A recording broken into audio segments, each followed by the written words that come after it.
നമ്മൾ ഇന്നത്തെ ക്ലാസ്സിൽ ഇന്ത്യൻ ഭരണഘടനയുമായിട്ട് ബന്ധപ്പെട്ട പ്രധാനപ്പെട്ട കുറച്ച് മുൻവർഷ ചോദ്യങ്ങളാണ് നോക്കുന്നത്.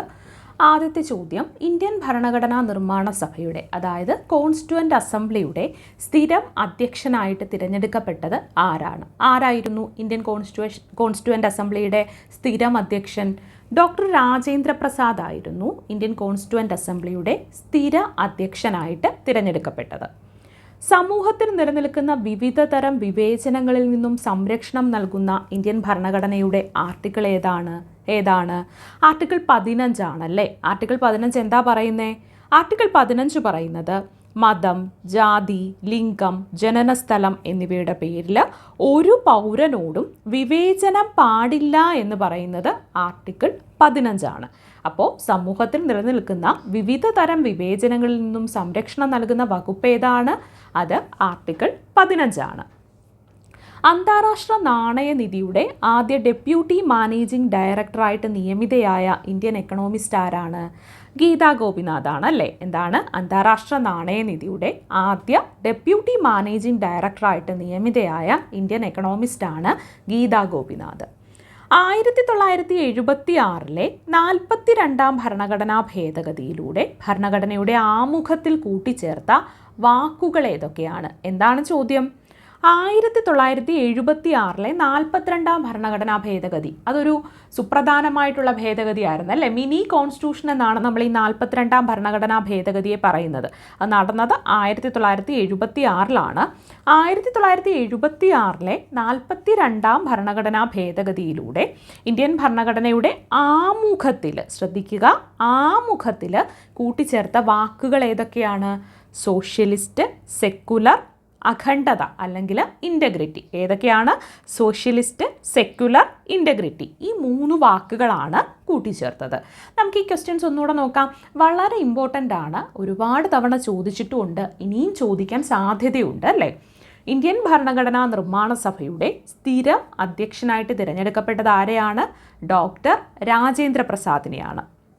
സമൂഹത്തിൽ നിലനിൽക്കുന്ന വിവിധ തരം വിവേചനങ്ങളിൽ നിന്നും സംരക്ഷണം നൽകുന്ന ആർട്ടിക്കിൾ ഏതാണ്? ആർട്ടിക്കിൾ 15 ആണ്. അന്താരാഷ്ട്ര നാണയനിധിയുടെ ആദ്യ ഡെപ്യൂട്ടി മാനേജിംഗ് ഡയറക്ടറായിട്ട് നിയമിതയായ ഇന്ത്യൻ എക്കണോമിസ്റ്റ് ആരാണ്? അത് ഗീതാ ഗോപിനാഥ് ആണ്. 1976 42-ാം ഭരണഘടനാ ഭേദഗതിയിലൂടെ ഭരണഘടനയുടെ ആമുഖത്തിൽ കൂട്ടിച്ചേർത്ത വാക്ക് ഏതാണ്? 3 വാക്കുകളാണല്ലേ. സോഷ്യലിസ്റ്റ്, സെക്യുലർ, ഇൻ്റഗ്രിറ്റി അഥവാ അഖണ്ഡത.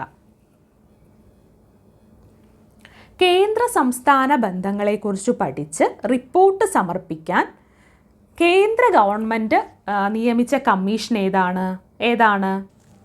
സർക്കാരിയ കമ്മീഷനാണ്. എന്താണ്? കേന്ദ്ര സംസ്ഥാന ബന്ധങ്ങളെക്കുറിച്ച് പഠിച്ച് റിപ്പോർട്ട് സമർപ്പിക്കാൻ വേണ്ടിയിട്ട് കേന്ദ്ര ഗവൺമെൻറ് നിയമിച്ച കമ്മീഷനാണ് സർക്കാരിയ കമ്മീഷൻ. സർക്കാരിയ കമ്മീഷൻ്റെ പ്രധാനപ്പെട്ട ശുപാർശകളൊക്കെ നമുക്ക് ചെറുതായിട്ടൊന്ന് നോക്കാം. 1983 ഇന്ത്യ ഗവൺമെൻറ് രൂപീകരിച്ച ഒരു കമ്മീഷനാണ് സർക്കാരിയ കമ്മീഷൻ. ഇതിൽ സുപ്രീം കോടതിയുടെ മുൻ ജഡ്ജി ജസ്റ്റിസ് രഞ്ജിത്ത് സിംഗ് സർക്കാരിയ ആയിരുന്നു അധ്യക്ഷനായിട്ടുണ്ടായിരുന്നത്. ഈ ഒരു കമ്മീഷൻ്റെ പ്രധാന ശുപാർശകളെന്ന് പറയുന്നത് കേന്ദ്ര സർക്കാരിന് ശക്തമായിട്ടുള്ള അധികാരങ്ങൾ വേണം. സംസ്ഥാനങ്ങൾക്കിടയിലെ തർക്കങ്ങൾ പരിഹരിക്കാൻ ഒരു സ്ഥിരം അന്തർ സംസ്ഥാന കൗൺസിൽ രൂപീകരിക്കണം. ഗവർണർമാരുടെ നിയമനത്തിൽ സംസ്ഥാന മുഖ്യമന്ത്രിമാരുമായിട്ട് എന്ത് ചെയ്യണം? കൂടിയാലോചിക്കണം. സംസ്ഥാനങ്ങളുടെ സാമ്പത്തിക സ്വാതന്ത്ര്യം ഉറപ്പാക്കാനായിട്ട് ആവശ്യമായ സാമ്പത്തിക സ്രോതസ്സുകൾ നൽകണം. ഇതൊക്കെയായിരുന്നു സർക്കാരിയ കമ്മീഷൻ്റെ പ്രധാനപ്പെട്ട ശുപാർശകൾ. 1983 ഈ ഒരു കമ്മീഷനെ ഇന്ത്യ ഗവൺമെൻറ് രൂപീകരിച്ചത്. 1988 കമ്മീഷൻ എന്ത് ചെയ്തത്? റിപ്പോർട്ട് സമർപ്പിച്ചത്. ഈ റിപ്പോർട്ടിൽ 247 ശുപാർശകളായിരുന്നു ഉണ്ടായിരുന്നത്. അപ്പോൾ 1983 നിയോഗിച്ച കമ്മീഷൻ 88 റിപ്പോർട്ട് സമർപ്പിച്ചത്. കേന്ദ്ര സംസ്ഥാന ബന്ധങ്ങളെക്കുറിച്ച് പഠിച്ച് റിപ്പോർട്ട് സമർപ്പിക്കാനായിട്ട് കേന്ദ്ര ഗവൺമെൻറ് നിയമിച്ച കമ്മീഷനാണ്. നമ്മൾ ശ്രദ്ധിക്കുക, ഓരോ കമ്മീഷനെ ഓരോ വിഭാഗം നിയമിക്കാറുണ്ട്. ഇവിടെ കേന്ദ്ര ഗവൺമെൻറ് നിയമിച്ച കമ്മീഷനാണ് സർക്കാരിയ കമ്മീഷൻ. ഇന്ത്യൻ ഭരണഘടനയിൽ പൊതുജന ആരോഗ്യം എന്ന വിഷയം ഉൾപ്പെടുന്ന ലിസ്റ്റ് ഏതാണ്? എന്താണ് ചോദ്യം? ഇന്ത്യൻ ഭരണഘടനയിൽ പൊതുജന ആരോഗ്യം, നമുക്കറിയാം union list, state list, concurrent list, ഇങ്ങനെ 3 ലിസ്റ്റുകളാണുള്ളതല്ലേ. അപ്പോൾ ഇവിടെ പൊതുജന ആരോഗ്യം എന്ന വിഷയം ഉൾപ്പെടുന്നത് ഏത് ലിസ്റ്റിലാണ്? അത് സ്റ്റേറ്റ് ലിസ്റ്റിലാണ്. പൊതുജന ആരോഗ്യം ഏത് ലിസ്റ്റിലാണ്? സ്റ്റേറ്റ് ലിസ്റ്റിലാണ്. രാജ്യസഭാ സമ്മേളനങ്ങളിൽ അധ്യക്ഷ പദം വഹിച്ച് നടപടിക്രമങ്ങൾ നിയന്ത്രിക്കുന്നത് ആരാണ്? ഉപരാഷ്ട്രപതി അല്ലെങ്കിൽ വൈസ് പ്രസിഡൻ്റാണ് രാജ്യസഭാ സമ്മേളനങ്ങളിൽ അധ്യക്ഷ പദം വഹിച്ച് നടപടിക്രമങ്ങളെ നിയന്ത്രിക്കുന്നത്. അവിവാഹിതരായ അമ്മമാരുടെയും കുട്ടികളുടെയും പുനരധിവാസം ലക്ഷ്യം വെക്കുന്ന കേരള സർക്കാരിൻ്റെ പദ്ധതി ഏതാണ്? അവിവാഹിതരായിട്ടുള്ള അമ്മമാരുടെയും കുട്ടികളുടെയും പുനരധിവാസം ലക്ഷ്യം വെക്കുന്ന കേരള സർക്കാർ പദ്ധതിയാണ് സ്നേഹസ്പർശം. നമ്മളോട് ഒരുപാട് പദ്ധതികളെ പറ്റി ചോദിച്ചിട്ടുണ്ടല്ലേ. അപ്പോൾ ഇവിടെ എന്താ? അവിവാഹിതരായിട്ടുള്ള അമ്മമാരുടെയും കുട്ടികളുടെയും പുനരധിവാസത്തെ ലക്ഷ്യം വെക്കുന്ന കേരള സർക്കാരിൻ്റെ പദ്ധതിയാണ് സ്നേഹസ്പർശം.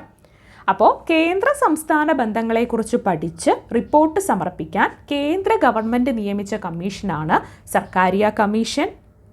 ഇന്ത്യൻ ഭരണഘടനയിൽ പൊതുജന ആരോഗ്യം എന്ന വിഷയം ഉൾപ്പെടുന്ന ലിസ്റ്റ് ഏതാണ്? സ്റ്റേറ്റ് ലിസ്റ്റാണ്. രാജ്യസഭാ സമ്മേളനങ്ങളിൽ അധ്യക്ഷപദം വഹിച്ച് നടപടിക്രമങ്ങൾ നിയന്ത്രിക്കുന്നത് അത് ഉപരാഷ്ട്രപതിയാണ്.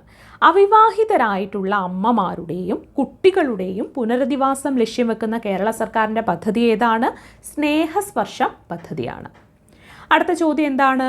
സംസ്ഥാന സർക്കാരിന് നിയമ ഉപദേശം നൽകുന്നത് ആരാണ് സംസ്ഥാന സർക്കാരിന് നിയമോപദേശം നൽകുന്നത്? അത് അഡ്വക്കേറ്റ് ജനറൽ ആണ്.